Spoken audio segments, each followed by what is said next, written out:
Hi friends, ಎಲ್ಲರಿಗೂ ನಮಸ್ಕಾರ. Welcome to Shri Sai Bhargavi vlogs. Friends, ಇದು ನಾನು ಹಾಸ್ಪಿಟ್ಲಲ್ಲಿರುವ ವ್ಲಾಗ್ನ ಶೇರ್ ಮಾಡ್ಕೊಳ್ತಾ ಇದ್ದೀನಿ. ಹಾಸ್ಪಿಟ್ಲಿಗೆ ಅಡ್ಮಿಟ್ ಆದಮೇಲೆ 2 ಡೇಸ್ ಬಿಟ್ಕೊಂಡು ಮಕ್ಕಳನ್ನ ಕರ್ಕೊಂಡು ಬಂದರು ನಮ್ಮ ಮನೆಯವರು. ನೋಡಬೇಕು ಅಂತ ಹೇಳ್ತಿರೋದಕ್ಕೆ ಇಬ್ಬರನ್ನ ಕರ್ಕೊಂಡು ಬಂದು ತೋರಿಸಿದ್ರು. ಅವ್ರು ಫುಲ್ಲು ಖುಷಿಯಲ್ಲಿದ್ದಾರೆ. ಸ್ವಲ್ಪ ಆಟ ಆಡ್ಕೊಳ್ತಾ ಇದ್ದಾರೆ, ಎಲ್ಲೋ ಬಂದ್ಬಿಟ್ಟಿದ್ದೀವಿ ನಾವು ಅಂತ ಹೇಳಿ. ಶಿಕಾನ್ ಗುಡ್ದು ಭಾಳ ವಸ್ತಾರೆ ಡಾಕ್ಟ್ರು.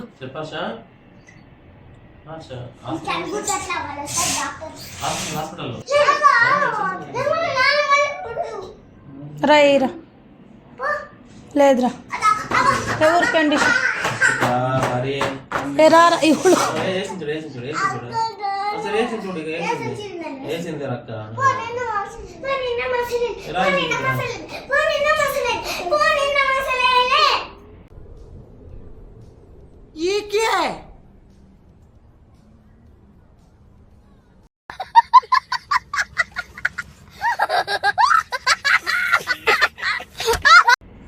ರೈಡ ಎದ್ದುರ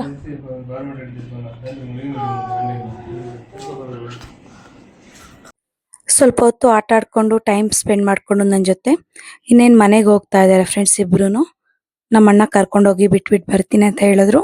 ಹಾಗೆ ಊಟ ತರ್ತೀನಿ ಅಂತ ಹೇಳಿದ್ರು. ಅದರಿಂದ ಕರ್ಕೊಂಡು ಹೋಗ್ತಾ ಇದ್ದಾರೆ ನಮ್ಮ ಅಣ್ಣ ಬಿಟ್ಬಿಟ್ಟು ಬರೋದಕ್ಕೆ.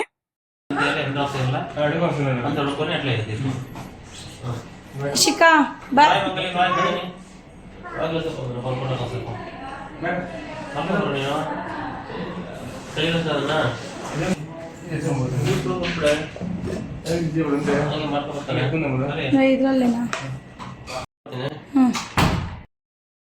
ಇನ್ನು ನಮ್ಮ ಅಣ್ಣ ಊಟ ತರೋ ಅಷ್ಟರಲ್ಲಿ ನೆಬ್ಲೈಸೇಷನ್ ಹಾಕ್ಸ್ಕೋಣ ಅಂತೇಳಿ ಹಾಕ್ಸ್ಕೊಂಡಿದ್ದೀನಿ. ಡೈಲಿ 3 ಟೈಮ್ಸ್ ಹಾಕ್ಸ್ಕೊಳ್ಬೇಕು ಫ್ರೆಂಡ್ಸ್. ಬೆಳಗ್ಗೆ, ಮಧ್ಯಾಹ್ನ ಹಾಗೆ ನೈಟ್ 3 ಟೈಮು ನೆಬ್ಲೈಸೇಷನ್ ಹಾಕ್ಸ್ಕೊಳ್ಬೇಕು. ಯಾಕಂದರೆ ನನಗೆ ಸ್ವಲ್ಪ ಬ್ರೀತಿಂಗ್ ಪ್ರಾಬ್ಲಮ್ ಜಾಸ್ತಿನೇ ಇತ್ತು. ಅದರಿಂದ ನೆಬ್ಲೈಸೇಷನ್ ಹಾಕ್ಸ್ಕೊಳ್ತಾನೆ ಇದ್ದೀನಿ. ಆ್ಯಂಡ್ ಹಾಸ್ಪಿಟ್ಲಲ್ಲಿ ಇರುವಷ್ಟು ದಿನಾನು ನನಗೆ ನಮ್ಮ ಮನೆಯವರು ಕಣ್ಣಿಗೆ ರೆಪ್ಪೆ ಥರ ಕಾಪಾಡಿದ್ದಾರೆ ಫ್ರೆಂಡ್ಸ್. ನಿಜವಾಗ್ಲೂ ಹೇಳ್ತಾ ಇದ್ದೀನಲ್ವಾ, ಇಂಥ ಗಂಡನ ಪಡಿಬೇಕು ಅಂತ ಹೇಳಿದ್ರೆ ಪುಣ್ಯ ಮಾಡ್ಕೊಂಡಿದ್ದೀನಿ ನಾನಂತೂ. ಅಷ್ಟು ಚೆನ್ನಾಗಿ ನೋಡ್ಕೊಂಡಿದ್ದಾರೆ ನನಗಂತೂ ನಮ್ಮ ಮನೆಯವರು. ಆ್ಯಂಡ್ ಇದು ಶುಕ್ರವಾರದ ವ್ಲಾಗ್ ಫ್ರೆಂಡ್ಸ್. ಇದು ಬೆಳಗ್ಗೆನೆ ತಿಂಡಿ ಎಲ್ಲ 8:30ಗೆಲ್ಲ ತಿಂಡಿ ಎಲ್ಲ ಮುಗಿಸ್ಕೊಂಡೆ. ಯಾಕಂದರೆ ಬ್ರಾಂಕೋಸ್ಕೋಪಿ ಮಾಡ್ತೀನಿ ಅಂತ ಹೇಳಿದ್ರು. ಅದರಿಂದ ನಾನು 8:30ಗೆನೆ ತಿಂಡಿ, ನೀರು ಎಲ್ಲ ಕುಡಿದ್ಬಿಟ್ಟು ಎಂಟಿ ಸ್ಟಮಕ್ಕಲ್ಲಿ ಇರಬೇಕಾಗಿತ್ತು ಒಂದು 6 hours. ಅದರಿಂದ NICUಗೆ ಕರ್ಕೊಂಡು ಹೋಗ್ತಾ ಇದ್ದಾರೆ.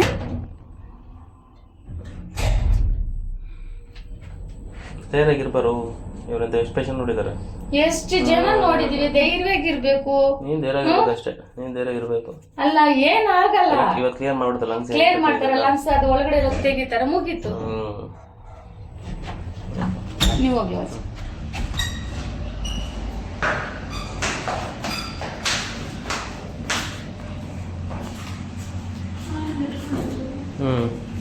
ನನಗಂತೂ ಅವ್ರು ಒಳಗಡೆ ಕರ್ಕೊಂಡು ಹೋಗ್ತಾ ಇದ್ದಂಗೆನೆ ತುಂಬಾ ಅಂದರೆ ತುಂಬ ಭಯ ಸುಟ್ಕೊಬಿಟ್ಟಿದೆ ಫ್ರೆಂಡ್ಸ್. ನನಗಂತೂ ಏನೇನಾಗುತ್ತೋ ಏನೋ ಅಂತ ಹೇಳ್ಬಿಟ್ಟು NIC ಒಳಗಡೆ ಯಾರನ್ನೂ ಅಷ್ಟೊಂದು ಬಿಡ್ತಾ ಇರಲಿಲ್ಲ.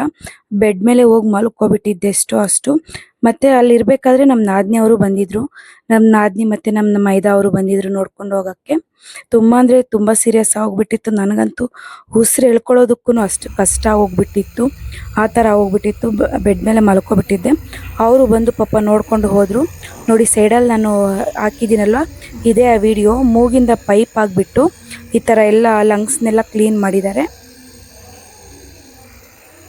ನಾನು ಬಂದು 8:30ಗೆನೆ ತಿಂಡಿ ಮುಗಿಸ್ಕೊಂಡು ಹಾಗೆ ನೀರೆಲ್ಲ ಕುಡಿದಿದ್ದೆ ಫ್ರೆಂಡ್ಸ್. ಇನ್ನು 9 ಗಂಟೆಗೆ 9 ಗಂಟೆ ಅಲ್ಲ, ಒಂದು 10:30 ಹಂಗೆ NIC ಒಳಗಡೆ ಕರ್ಕೊಂಡೋಗಿದ್ರು. 10:30ಗೆ ಕರ್ಕೊಂಡೋಗಿರೋದು. ಸಾಯಂಕಾಲ 6 ಗಂಟೆ ಹಂಗೆ ಈ ಥರ ಬ್ರಾಂಕೋಸ್ಕೋಪಿ ಮಾಡಿರೋದು ಫ್ರೆಂಡ್ಸ್. ಅಷ್ಟು ಅವರು ಎಂಟಿ ಸ್ಟಮಕ್ಕಲ್ಲೇ ಇದ್ದೆ ನಾನಂತೂ. ನೀರು ಕುಡಿಬೇಕು ಅಂತ ಅಂದ್ಕೊಂಡ್ರು ಕೊಡ್ತಾ ಇರಲಿಲ್ಲ, ಅಷ್ಟು ಇದಾಗೋಗ್ಬಿಟ್ಟಿತ್ತು. ಇನ್ನು ಬ್ರಾಂಕೋಸ್ಕೋಪಿ ಮಾಡಿಸ್ಕೊಂಡು ಬಂದಮೇಲೆ ಇನ್ನು ಇದು ನೈಟ್ ಊಟ ಮಾಡ್ತಾ ಇದ್ದೀನಿ. ಡಾಕ್ಟರ್ಸ್ ಎಲ್ಲ ಬಂದು ಚೆಕ್ ಮಾಡಿಬಿಟ್ಟು ಹೋದರು, ಚೆನ್ನಾಗಿದ್ದಾರೆ ಇವಾಗ ಅಂಥೇಳಿ. ಇನ್ನು ನಾನೇ ಊಟ ಮಾಡ್ತಾ ಇದ್ದೀನಿ ಇವಾಗ.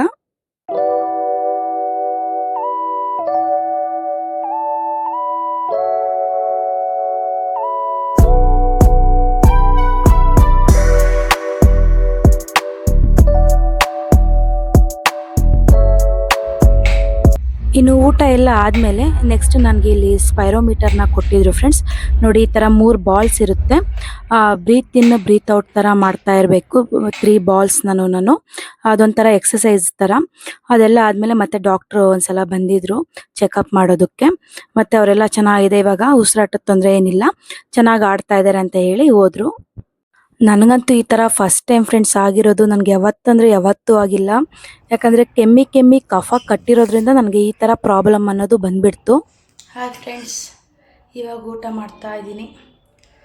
ವಾರದಿಂದ ಸಪ್ಪೆ ಊಟ ಮಾಡಿ ಮಾಡಿ ಮಾಡಿ ಇವತ್ತು ನಮ್ಮ ಮನೆಯವರು ಕುಷ್ಕ ತಂದುಕೊಟ್ಟಿದ್ದಾರೆ. ಇವಾಗ ಊಟ ಮಾಡ್ತಾ ಇದ್ದೀನಿ. ನೋಡಿ, ಕುಷ್ಕ ಆಗಿ ಸ್ವಲ್ಪ ಕಬಾಬ್ ತಂದುಕೊಟ್ಟಿದ್ದಾರೆ. ಊಟ ಮಾಡ್ತಾ ಇದ್ದೀನಿ. ವಾರದಿಂದ ಸಪ್ಪೆ ತಿಂದು ಈ ಇಂಜೆಕ್ಷನ್ಸ್ಗೆ ಮಾತ್ರೆಗಳಿಗೆಲ್ಲನೂ ಬಾಯಲ್ಲಿ ಒಂಥರ ಆಗೋಗ್ಬಿಡ್ತಾಯಿತ್ತು, ವಿಷ ಫುಲ್ಲು ಆ ಥರ ಆಗೋಗ್ಬಿಡ್ತಾಯಿತ್ತು. ಇವಾಗ ಸ್ವಲ್ಪ ಖಾರ ತಿಂತಾಯಿದ್ದೀನಿ, ಪರವಾಗಿಲ್ಲ. ಇನ್ನು ವಾರ ಹಾಸ್ಪಿಟ್ಲಲ್ಲೇ ಇರೋದ್ರಿಂದ ಊಟ ಮಾಡಿ ಮಾಡಿ ಉಪ್ಪು ಖಾರ ಏನೂ ಇರಲ್ಲ, ಸಪ್ಪೆ ಊಟ ಮಾಡಿ ನನಗಂತೂ ಬಾಯೆಲ್ಲ ಕೆಟ್ಟೋಗ್ಬಿಟ್ಟಿತ್ತು. ಅದರಿಂದ ನಮ್ಮ ಮನೆಯವರು ಕುಷ್ಕನ ತಂದುಕೊಟ್ಟಿದ್ರು, ಫುಲ್ಲು ಖಾರ. ಅದರಿಂದ ನಾನು ಊಟ ಮಾಡ್ತಾ ಇದ್ದೀನಿ. ವಾರದಿಂದ ನೋಡಿ, ಫಸ್ಟ್ ಇಲ್ಲೊಂದು ಸಲ ಇಂಜೆಕ್ಷನ್ ಕೊಟ್ಟರು, ನೆಕ್ಸ್ಟ್ ಇಲ್ಲಿ, ಮತ್ತು ಇಲ್ಲಿ ಲಾಸ್ಟ್ಗೆ ಇಲ್ಲಿ ಹಾಕಿದ್ದಾರೆ. ನಿನ್ನೆ ಈ ಕೈಗೆ ಹಾಕಕ್ಕೆ ಬಂದರು, ಬಟ್ ಈ ಕೈಯಲ್ಲಿ ನರ ಸಿಗಲಿಲ್ಲ, ಆದ್ದರಿಂದ ಇಲ್ಲಿ ಹಾಕಿದ್ದಾರೆ. ಫುಲ್ಲು ಪೇಯ್ನ್ ಬರ್ತಿದೆ ಕೈ.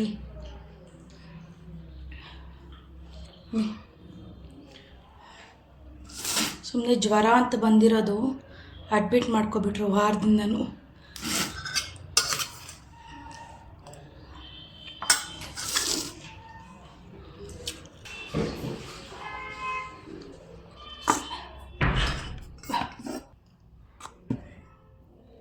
ಫ್ರೆಂಡ್ಸ್, ಊಟ ಎಲ್ಲ ಆಯಿತು.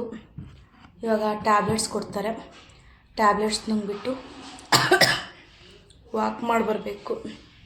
ಜಾಸ್ತಿ ಮಾತಾಡೋಕ್ಕಾಗ್ತಿಲ್ಲ, ಯಾಕಂದರೆ ನಿನ್ನೆ ಎಲ್ಲ ಇಲ್ಲಿವರೆಗೂ ಪೈಪ್ ಇಟ್ಬಿಟ್ಟು ಇದು ಮಾಡಿದರು. ಅದಕ್ಕೆ ಮಾತಾಡೋದಕ್ಕೆ ಸ್ವಲ್ಪ ಕಷ್ಟ ಆಗ್ತಾಯಿದೆ. ಆ್ಯಂಡ್ ಇವಾಗ ಮಾತ್ರೆ ನುಂಗಿ ವಾಕಿಂಗ್ ಹೋಗಿ ಬರಬೇಕು.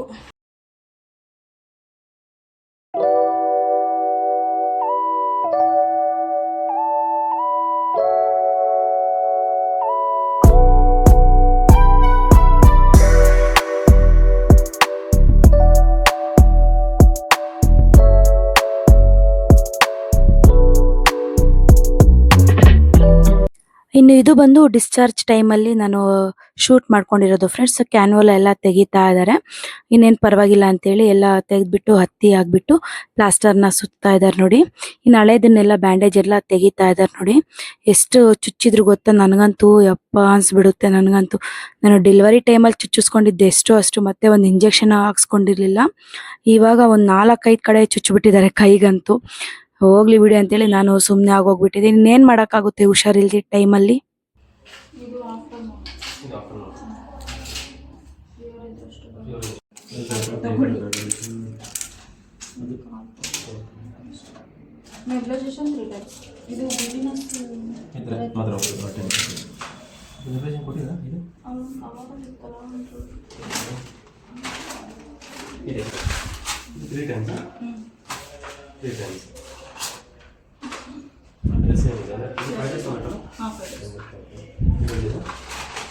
ಬೆಳಿಗ್ಗೆ ಒಂದು, ಮಧ್ಯಾಹ್ನ, ಸಾಯಂಕಾಲ ಒಂದು 3 ಟೈಮ್ಸ್.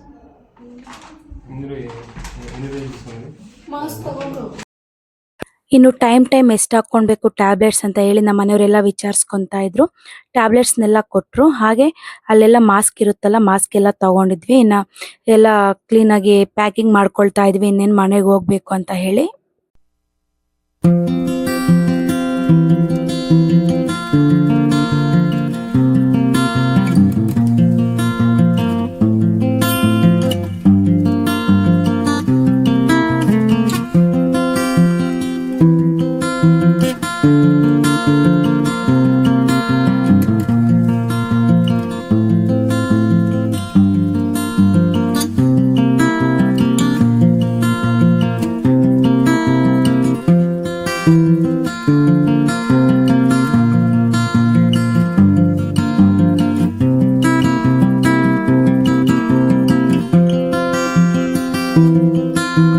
ಇನ್ನು ಪ್ಯಾಕಿಂಗ್ ಎಲ್ಲ ಮುಗಿಸ್ಕೊಂಡು ಇನ್ನು ಕೆಳಗಡೆ ಬಂದ್ವಿ ಫ್ರೆಂಡ್ಸ್. ಇನ್ನು ಬಿಲ್ಲಿಂಗ್ ಕೌಂಟರ್ ಹತ್ರ ಬಂದ್ಬಿಟ್ಟು ಎಲ್ಲ ಪೇ ಮಾಡಬೇಕಾಗಿತ್ತು ಅಮೌಂಟ್ ಎಲ್ಲ. ಆದ್ರಿಂದ ಎಲ್ಲ ವಿಚಾರಿಸ್ತಾ ಇದ್ರು ನಮ್ಮ ಮನೆಯವರು ಹೋಗಿ. ಇನ್ನು ಕಂಪ್ನಿಯಿಂದ ಇನ್ಸೂರೆನ್ಸ್ ಇತ್ತು, ಬಟ್ ಎಕ್ಸ್ಟ್ರಾನು ನಾವು ಪೇ ಮಾಡಿದ್ವಿ. ಅದನ್ನ ಎಲ್ಲ ಮಾಡ್ತಾ ಇದ್ರು ನಮ್ಮ ಮನೆಯವರು. ಇನ್ನು ಬಿಲ್ಲಿಂಗ್ ಕೌಂಟರ್ ಹತ್ರ ಎಲ್ಲ ಪೇ ಮಾಡಿಬಿಟ್ಟು ಇನ್ನೇನು ಮನೆಗೆ ಹೋಗ್ತಾ ಇದೀವಿ ಇವಾಗ. ಇನ್ನು ಗಾಳಿಗೆ ಬಂದೆ ಇವಾಗಂತೂ ಒಂಥರ ಖುಷಿ ಆಗೋಯ್ತು ಫ್ರೆಂಡ್ಸ್. ನನಗಂತೂ ವಾರದಿಂದ ಹಾಸ್ಪಿಟ್ಲಲ್ಲಿ ಇದ್ದು ಒಳ್ಳೆ ಜೈಲಲ್ಲಿ ಕೂಡಾಗ್ದಂಗಿತ್ತು ನನಗಂತೂ. ಇವಾಗ ಸ್ವಲ್ಪ ಬೆಳಕಿಗೆ ಬಂದಿದ್ದೀನಿ.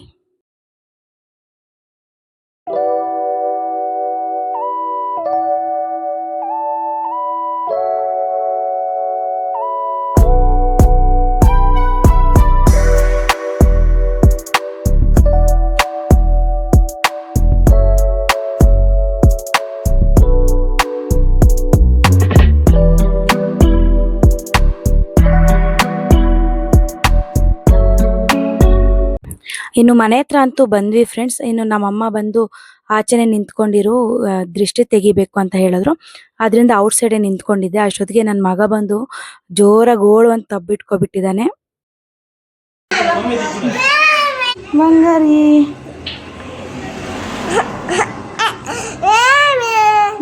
ಏನ್ ಬಂಗಾರಿ?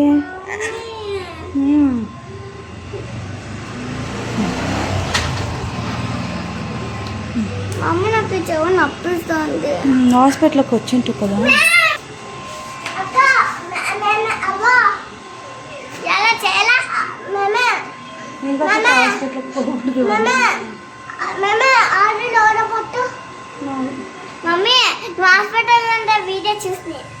చూస్తావా ఎట్లుంది? ಇನ್ನು ಮನೆಗೆ ಬಂದಾಗಿಂದ ನನ್ನ ಮಗಳಂತೂ ಒಂದೇ ಪ್ರಶ್ನೆ ಹೇಳ್ತಾ ಇದ್ಲು, ಮಮ್ಮಿ ನೀನ್ ಯಾಕೆ ಅಳ್ತಾ ಇದೀಯಾ? ನನ್ನ ವಿಡಿಯೋನ ನೋಡ್ದೆ, ಯಾಕೆ ಅಷ್ಟೊಂದು ಅಳ್ತಾ ಇದೀಯಾ ಮಮ್ಮಿ? ನಾವಿಲ್ವಾ ನಿನ್ ಜೊತೆ ಇಲ್ವಾ? ಹಂಗೆ ಹಿಂಗೆ ಅಂತೇಳಿ ಅವಳು ಏನೇನೋ ಕ್ವಶನ್ ಕೇಳ್ತಾ ಇದ್ಲು. ನನಗಂತೂ ತುಂಬಾ ಬೇಜಾರಾಯ್ತು. ನಿಮ್ಗೆ ಆ ವಿಡಿಯೋ ನೋಡಿ ನಿಮ್ಗೆ ಯಾರ್ಯಾರಿಗೆಲ್ಲ ಬೇಜಾರಾಯ್ತು ಅಂತ ಹೇಳಿ ನನಗೆ ಕಮೆಂಟ್ ಮೂಲಕ ತಿಳಿಸಿ. ಇನ್ನೇನು ಒಳಗಡೆ ಬಂದೆ ಫ್ರೆಂಡ್ಸ್. ಇನ್ನು ಡೈರೆಕ್ಟ್ ಆಗಿ ಇವಾಗ ಕುತ್ಕೊಂಡಿದ್ದೀನಿ. ಇನ್ನು ಮಕ್ಕಳು ಬಿಡ್ತಾನೆ ಇಲ್ಲ ನೋಡಿ, ಮೇಲೆ ಬಂದು ಬೀಳ್ತಾ ಇದ್ದಾರೆ. ಸರಿ ಅಂತೇಳಿ ಹಂಗೆ ಸ್ವಲ್ಪ ಹೊತ್ತು ಅವ್ರ ಜೊತೆ ಆಟ ಆಡ್ಕೊಂಡೆ. ಯಾಕಂದ್ರೆ ಜಾಸ್ತಿ ಮಕ್ಕಳ ಜೊತೆ ಇರಬಾರ್ದು, ಯಾಕಂದ್ರೆ ಅವ್ರಿಗೆ ಇನ್ಫೆಕ್ಷನ್ ಆಗೋಗ್ಬಿಡುತ್ತಲ್ವಾ. ಆದ್ರಿಂದ ಜಾಸ್ತಿ ಅವ್ರ ಜೊತೆ ಇರಕ್ ಹೋಗ್ತಾ ಇಲ್ಲ. ಇನ್ನು ಬಂದಿದ ತಕ್ಷಣ ನಮ್ಮ ಅಣ್ಣ ನೆಬ್ಲೈಸೇಷನ್ ಹಾಕ್ಕೊಟ್ಟ. ನೆಬ್ಲೈಸೇಷನ್ ಹಾಕೊಂಡಿದ್ದೀನಿ. ನೆಬ್ಲೈಸೇಷನ್ ಹಾಕೊಂಡಾದ್ಮೇಲೆ ಊಟ ಎಲ್ಲ ಮುಗಿಸ್ಕೊಂಡೆ ನಾನು. ಹಾಯ್ ಫ್ರೆಂಡ್ಸ್, ಇವಾಗ ಮನೆಗೆ ಬಂದಿದ ತಕ್ಷಣ ನೆಬ್ಲೈಸೇಷನ್ ಎಲ್ಲ ಹಾಕ್ಸ್ಕೊಂಡು ಇವಾಗ ಸ್ವಲ್ಪ ಫ್ರೀ ಆಗಿದ್ದೀನಿ. ಊಟ ಎಲ್ಲ ಆಯಿತು ಫ್ರೆಂಡ್ಸ್. ಊಟ ಆದಮೇಲೆ ಟ್ಯಾಬ್ಲೆಟ್ಸ್ ಎಲ್ಲ ತೊಗೊಂಡು ಇವಾಗ ರೆಸ್ಟ್ ಮಾಡಬೇಕು. 1 ವೀಕ್ವರೆಗೂ ಏನೇನು ಟ್ಯಾಬ್ಲೆಟ್ಸ್ ಕೊಟ್ಟಿರ್ತಾರೋ ಅದನ್ನೆಲ್ಲ ತಗೊಳ್ತಾನೆ ಇರಬೇಕು 1 ವೀಕ್ವರೆಗೂ. 1 ವೀಕ್ ಆದಮೇಲೆ ಡಾಕ್ಟ್ರ್ ಹತ್ರ ಹೋಗ್ಬಿಟ್ಟು ಒಂದು ಸಲ ಕನ್ಸಲ್ಟೇಷನ್ ಮಾಡ್ಕೊಂಡು ಬರಬೇಕು. ಆ್ಯಂಡ್ ನೋಡಿದ್ರಲ್ಲ ಇವತ್ತಿನ ವ್ಲಾಗ್ನ. ಐ ಹೋಪ್ ಈ ವ್ಲಾಗ್ ನಿಮಗೆ ಇಷ್ಟ ಆಗಿದೆ ಅಂತ ನಾನು ಅಂದ್ಕೊಳ್ತಾ ಇದ್ದೀನಿ. ಇಷ್ಟ ಆಗಿದ್ರೆ please like, share and subscribe ಮಾಡ್ಕೊಳ್ಳಿ. ಬಾಯ್.